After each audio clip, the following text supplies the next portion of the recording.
नई नई फिल्में नए नए टॉपिक के साथ। ये फिल्म के टॉपिक के बारे में कुछ बताइए हमें, किस तरह की फ़िल्म होगी, क्या कुछ ऑडियंस को देखने मिलेगा इस फिल्म के साथ? ये फिल्म हम एक इंटरनेशनल प्लेटफॉर्म के लिए बना रहे हैं। बहुत अच्छा फिल्म है, इंडियन रॉ सब्जेक्ट है, जिसको हमने डायरेक्टर साहब ने उन्होंने उनकी राइटिंग है तो उन्होंने लिया है। तो ये इसको हमने बहुत पैशनेटेडली बना रहे हैं कि एक इंटरनेशनल लुक आएगा, इंटरनेशनली ये अप्रिशिएशन होगा।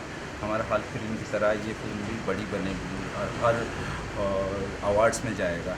होपफुली यही चाह रहे हैं। Right. Captain of the ship हमारे साथ में है। सर बताइए क्या होने वाला है फिल्म के साथ? ये तो प्रोड्यूसर साहब ने बता दिया कि बहुत सारी एक्सपेक्टेशन है, आप बताइए कि एग्जैक्टली कैसे एग्जीक्यूशन हो रहा है इस फिल्म का और क्या कुछ नया देखने मिलेगा ऑडियंस को? देखिए, मैं बताता हूँ। दरअसल सोसाइटी जो है वो आसानी से बदलती नहीं है और सोसाइटी की थिंकिंग एकदम नहीं बदलती।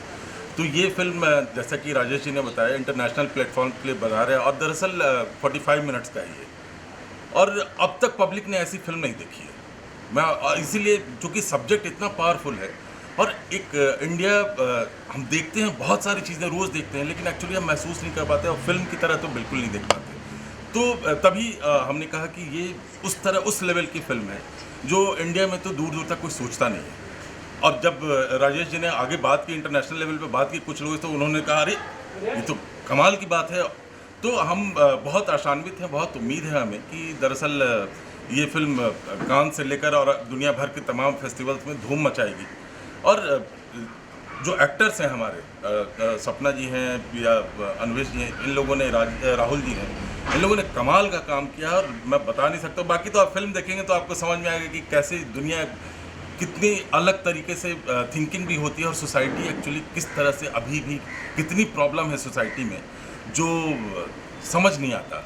और एक आदमी, एक लड़का कैसे साइकोपैथ, सोशल साइकोपैथ, उसके अंदर कैसे वो बचपन से एक ट्रॉमा को लेकर कैसे जी रहा होता है। सो बिल्कुल डिफरेंट स्टोरी है। स्वप्ना जी, आप क्या कहना चाहेंगे? जैसे सर और राजेश सर ने ऑलरेडी कह दिया है कि बहुत ही सस्पेंस रखा जा रहा है टॉपिक को लेकर स्पेशली, आप क्या कहना चाहेंगे? किरदार के बारे में कुछ ग्लिम्स देना चाहेंगे हमारे ऑडियंस को? किरदार के बारे में मैं इतना ही बोलूँगी कि लोगों को ये फिल्म देखने के बाद डेफिनेटली जो किरदार है सागरिका, उससे डेफिनेटली बहुत प्यार करेंगे, बहुत सिंपैथी एम्पैथी सब कुछ लेगी ये लड़की।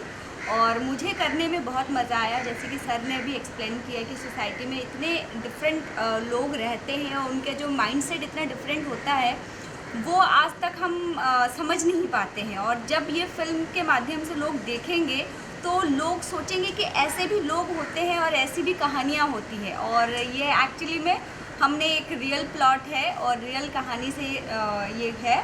और मैं बोलूँगी कि ये जो प्रॉब्लम है ये सिर्फ नॉट ओनली इन इंडिया, ये वर्ल्ड वाइड ये प्रॉब्लम चलता है और इसी के ऊपर ये फिल्म बन रही है। Right. Sir as a producer बहुत ही बड़ा चैलेंज होता है कोविड के टाइम पे शूट करना, आप बताइए क्या क्या चैलेंजेस फेस करने पड़ रहे हैं यहाँ पर? हमने कोविड का ऑल प्रिकॉशन ले रहे हैं और उसी का अंदर चैलेंजेस तो है।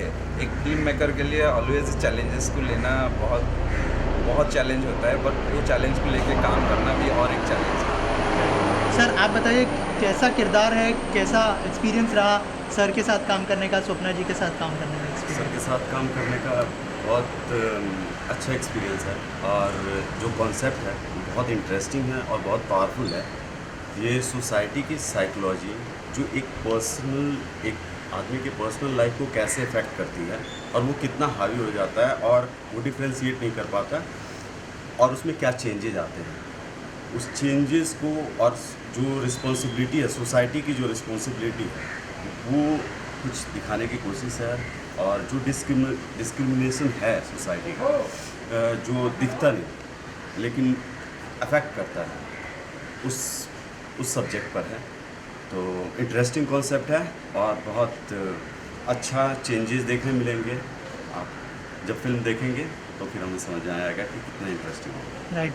डायरेक्टर साहब से जानना चाहूँगा, जैसे मैंने राजेश जी से पूछा, एज ए प्रोड्यूसर तो चैलेंज होता ही है, लेकिन एज ए डायरेक्टर कितना बड़ा चैलेंज है कोविड के टाइम पे शूट करना? देखिए, चैलेंज वो भी सारे प्रिकॉशंस के साथ। बिल्कुल चैलेंज तो है ही है, लेकिन सबसे बड़ी बात यह है कि इस चैलेंज, अब जब तक आपके पास चैलेंज नहीं है तब तक मज़ा नहीं है काम करने का, है ना। तो चैलेंज तो है, हमने पूरा एहतियात रखा और मास्क हम सबके पास है, चूंकि आपने कहा है इसलिए हमने हटाया है मास्क। बाकी हमने पूरा एहतियात रखा और एक्टर्स को उनसे बातचीत करने में, रिहर्सल करने में, सारी चीज़ों में, सेट पे हमने पूरा ध्यान रखा। लेकिन हाँ, चैलेंज में ही तो मज़ा है, और जो हम लोगों ने एक्चुअली इन्जॉय किया काम करके, हम लोगों को जो मज़ा आया और जैसा हम चाह रहे थे वैसा निकल के सब्जेक्ट आया, तो लगा कि चलो ये बड़ी अच्छी चीज़ है। और कोविड के दौरान हम लोगों ने एक बहुत, जिसको कहते हैं क्रिएटिव और बहुत सार्थक काम किया है। राइट। आखिर में स्वप्ना जी आपसे जानना चाहूँगा, बैक टू बैक प्रोजेक्ट्स कर रही है आप, क्या क्या इसके अलावा क्या क्या प्रोजेक्ट्स है, अगर कुछ बताएं आप। अभी बैक टू बैक मेरे 3 म्यूज़िक वीडियो आ रहे हैं, और अभी फ़िलहाल मैं कल से जा रही हूँ उत्तराखंड 1 महीने के लिए। एक फीचर फिल्म कर रही हूँ जिसका नाम है गुनगुनाती राहों में। Thank you so much and all the best. क्या कहना चाहेंगे सबसे पहले, शूट करने का एक्सपीरियंस कैसा रहा? डायरेक्टर साहब है, राजेश सर है, कितना हेल्प मिलता है उनसे एज ए डीओपी आपको, और क्या कहना चाहेंगे, कितना चैलेंजिंग था? हमारे डायरेक्टर वैसे बहुत सुलझे हुए हैं, और जो कहानी उन्होंने लिखा है और उसमें डूब चुके हैं, मतलब उनके ऐसा लग रहा था कि वो जी चुके हैं उस कहानी को। सो बहुत सुलझे हुए हैं।